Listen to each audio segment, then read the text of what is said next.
नमस्ते दोस्तों। भगवान विष्णु ने बताया मासिक धर्म के दौरान स्त्री को स्पर्श क्यों नहीं करना चाहिए।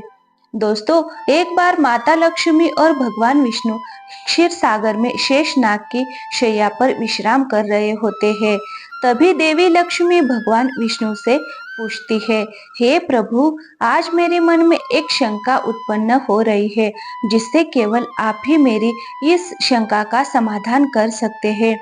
तब भगवान विष्णु कहते हैं, हे प्रिय, तुम्हारे मन में जो भी शंका हो, निसंकोच होकर पूछो। मैं तुम्हारी सभी शंकाओं का समाधान अवश्य करूंगा। तभी देवी लक्ष्मी निसंकोच होकर कहती है, हे प्रभु, किस श्राप के कारण स्त्रियों का मासिक धर्म का पीड़ा सहन करनी पड़ती है। और मेरा दूसरा प्रश्न ये है, प्रभु, एक रजस्वला स्त्री को कौन से कार्य नहीं करने चाहिए जिससे उन्हें पाप लगता है। फिर भगवान विष्णु कहते हैं, हे देवी, आज तुमने समस्त मानव जाति के कल्याण के लिए बहुत ही उत्तम प्रश्न किया है, जिससे मैं तुम्हारे इन सभी प्रश्नों का उत्तर एक प्राचीन कथा के माध्यम से दूंगा। इसीलिए तुम इस महान कथा का श्रवण पूरे ध्यान से, मन से करो। फिर देवी लक्ष्मी कहती है, हे प्रभु, मैं इस कथा को पूरे ध्यान से सुन। एक समय की बात है जो एक अत्यंत शोभायमान नगरी थी। उस नगरी में एक श्याम नाम का ब्राह्मण रहा करते थे। उस ब्राह्मण को समस्त शास्त्रों और वेदों का ज्ञान था। वह परम बुद्धिमान, गुणवान तथा धर्म कार्य में तत्पर रहता था। सभी वर्णों के लोग उन्हें बड़ा सम्मान देते थे। वो प्रतिदिन यज्ञ, दान, धर्म तथा संध्या उपासना किया करते थे।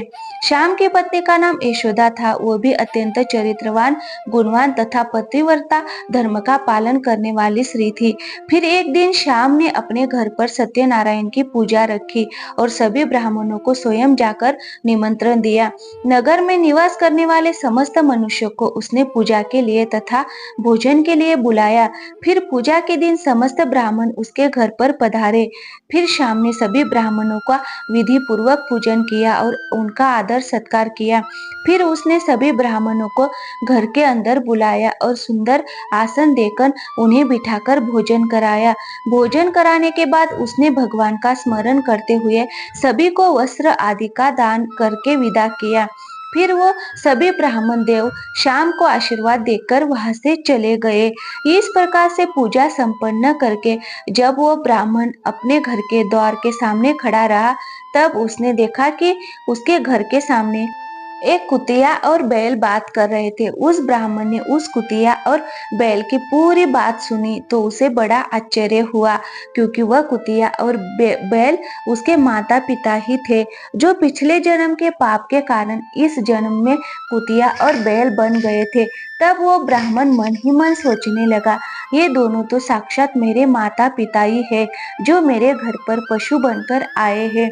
किस कारण से इन दोनों को प्राणियों का शरीर प्राप्त होगा। अब इनके उद्धार के लिए मैं क्या करूं।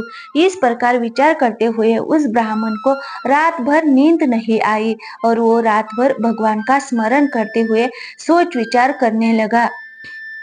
फिर उसने सोचा, मेरे माता पिता की मुक्ति का उपाय केवल मुनि वशिष्ठ जी ही बता सकते हैं। इस प्रकार सोचते सोचते सुबह हो गई और सुबह होते ही श्याम स्नान आदि कार्य संपन्न करके मुनि वशिष्ठ जी के आश्रम पर पहुंच गया और आश्रम पहुंचते ही उन्होंने मुनि वशिष्ठ को प्रणाम किए।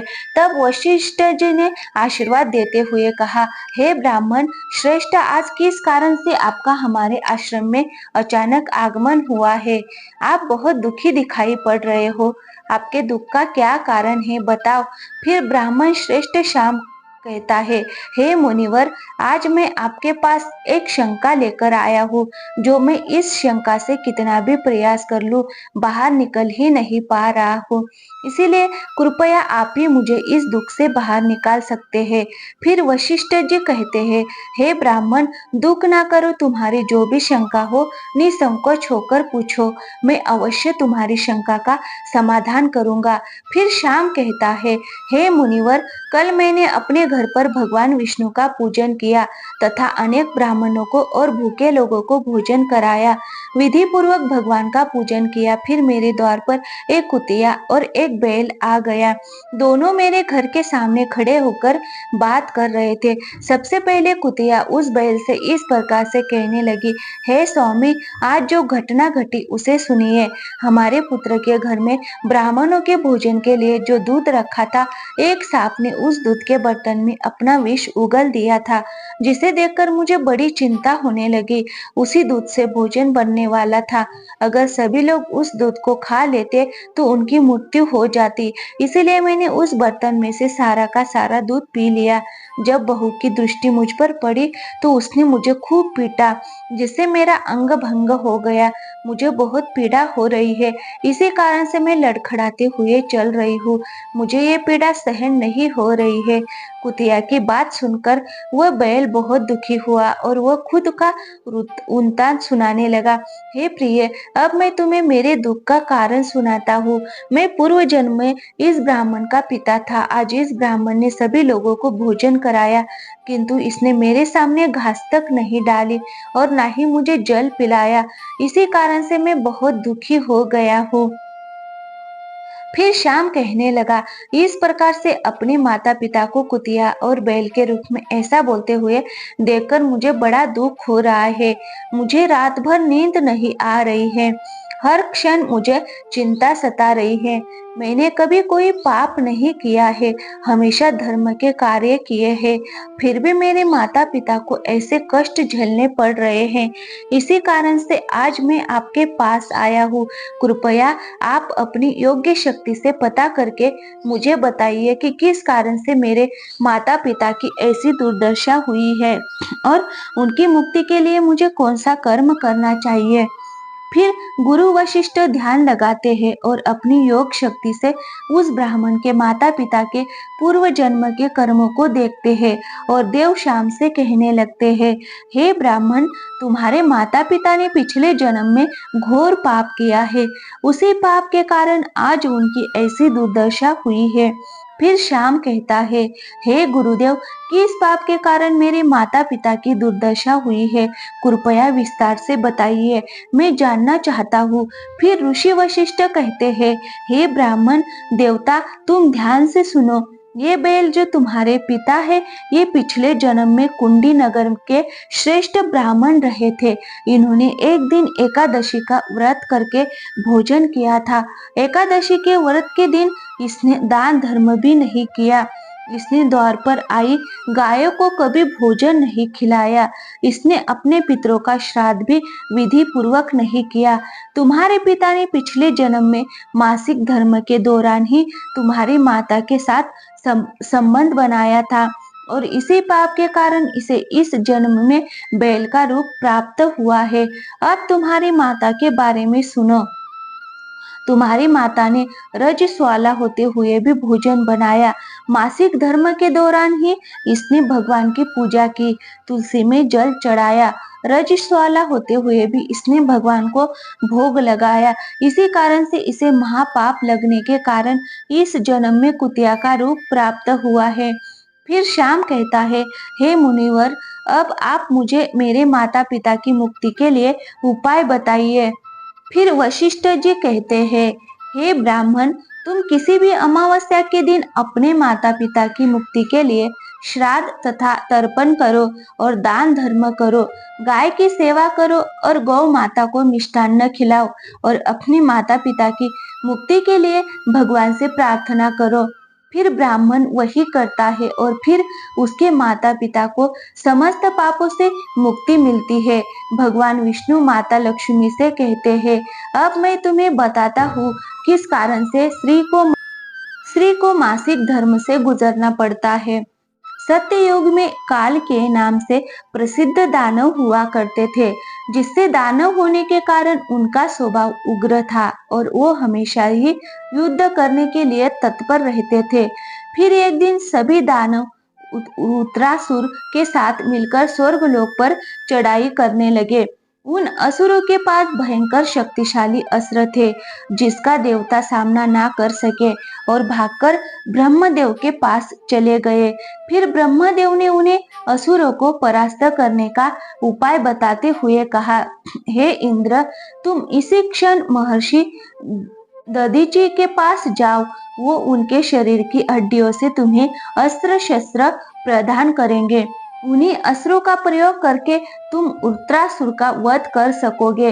फिर सभी देवता महर्षि दधीची के आश्रम पर जाते हैं और उन्हें प्रार्थना करके अस्त्र प्रदान करने की विनती करते हैं।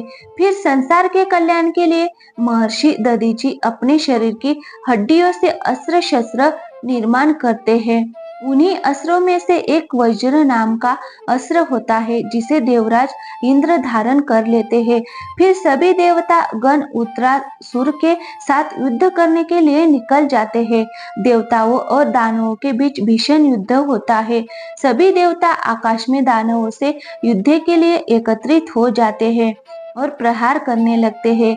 अग्निदेव अग्नि के प्रहार से दैत्यों के साथ दग्ध करने लगते हैं। अग्नि के प्रभाव से दैत्यों का अंग अंग जलने लगता है। फिर वरुण देव जल की वर्षा से दैत्यों को डुबो देते हैं, जिससे दैत्य त्राही त्राही करने लगते हैं। अनेक दिनों तक इस प्रकार से दैत्यों और देवताओं के बीच में भीषण युद्ध चलने लगता है। फिर देवराज इंद्र और उत्तरासुर आमने सामने आ जाते हैं। दोनों के बीच भीषण युद्ध होता है और फिर देवराज इंद्र अपने वज्र का प्रहार करके उत्तरासुर को मार डालते हैं। उस दानव उत्तरासुर की मृत्यु होते ही उसके शरीर से ब्रह्म हत्या बाहर निकलती है और इंद्र का पीछा करने लगती है। फिर वह ब्रह्म हत्या इंद्र के शरीर में प्रवेश कर लेती है, जिससे इंद्र को ब्रह्म हत्या का पाप लगता है। देवराज इंद्र ब्रह्मदेव के पास जाते ही और उनसे ब्रह्म हत्या से छुटकारा दिलाने के लिए कहते हैं। फिर ब्रह्मदेव उस ब्रह्म हत्या को इंद्र के शरीर से निकलने की आज्ञा देते हैं और वो ब्रह्म हत्या इंद्र के शरीर से बाहर निकलकर ब्रह्मदेव से कहने लगती है, हे परम पिता, अभी तक मैं उत्तरासुर के शरीर में निवास कर रही थी क्योंकि उसने अनेक ब्रह्म हत्याएं की थी। जब इंद्र ने उसकी हत्या की तो मैं इंद्र के शरीर में वास करने लगी। अब आप ही मुझे कोई उचित स्थान दीजिए जहाँ पर मैं रह सकूं। फिर ब्रह्मदेव कहते हैं, हे ब्रह्म हत्या, मैं तुम्हें उचित स्थान देता हूँ। फिर ब्रह्मदेव ने ब्रह्म हत्या के 4 भाग किए और कहा, हे ब्रह्म हत्या, तुम्हारा 1/4 भाग अग्नि के भीतर रहे। जो भी मनुष्य अग्नि को आहुति नहीं देगा, तुम उसके शरीर में प्रवेश कर लेना और तुम्हारा दूसरा 1/4 भाग जल के भीतर रहेगा। जो भी जल में थूकेगा अथवा मलमूत्र का त्याग करेगा, तुम उसके शरीर में प्रवेश करोगे। फिर तीसरा 1/4 भाग पेड़ पौधों और वृक्षों को भीतर रहेगा। जो भी मनुष्य अकारण ही वृक्षों को काटेगा, उसे भी ब्रह्म हत्या का पाप लगेगा। फिर ब्रह्मदेव ने अप्सराओं को बुलाया और कहा, हे अप्सराओं, इस ब्रह्म हत्या का 1/4 भाग तुम ग्रहण करो। फिर अप्सराएं कहने लगी, हे प्रभु, आपकी आज्ञा से हम इसे ग्रहण करने के लिए तैयार है, किंतु हमें भी इससे मुक्ति का कोई उपाय बताइए।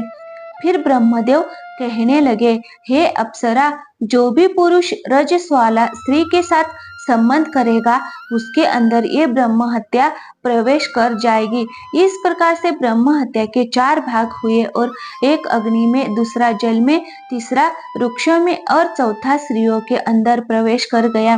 उसी ब्रह्म हत्या के भाग के कारण स्त्रियों को मासिक धर्म आता है। जो भी पुरुष मासिक धर्म के दौरान स्त्रियों को स्पर्श करता है अथवा उनके साथ संबंध बनाता है, उसे ब्रह्म हत्या का पाप लगता है। मासिक धर्म के दौरान स्त्री 3 दिनों के लिए अपवित्र हो जाती है। मासिक धर्म के दौरान स्त्री को पूजा पाठ नहीं करना चाहिए। स्त्री को इन 3 दिनों में अपने बाल भी नहीं धोने चाहिए। इससे पति की आयु कम होती है। मासिक धर्म के दौरान पेड़ पौधों को स्पर्श ना करें। रजस्वला स्त्री के साथ संबंध भी नहीं बनाना चाहिए। जो पुरुष रजस्वला के साथ संबंध बनाता है उसे ब्रह्म हत्या का पाप लगता है। जो रजस्वला के वस्त्रों को स्पर्श करता है उसे भी पाप लगता है। रजस्वला स्त्री के शरीर में 3 दिनों तक ब्रह्म हत्या का पाप निवास करता है और चौथे दिन ही वह स्नान करके पवित्र हो जाती है।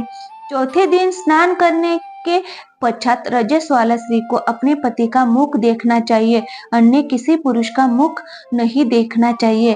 यदि पति समीप ना हो तो सूर्य देव के दर्शन करने चाहिए। फिर भगवान विष्णु कहते हैं, हे देवी, इस प्रकार से मैंने आपको स्त्री के रजस्वला होने के पीछे की कथा और रजस्वला स्त्री को कौन से कार्य नहीं करने चाहिए आदि के विषय में बता दिया है।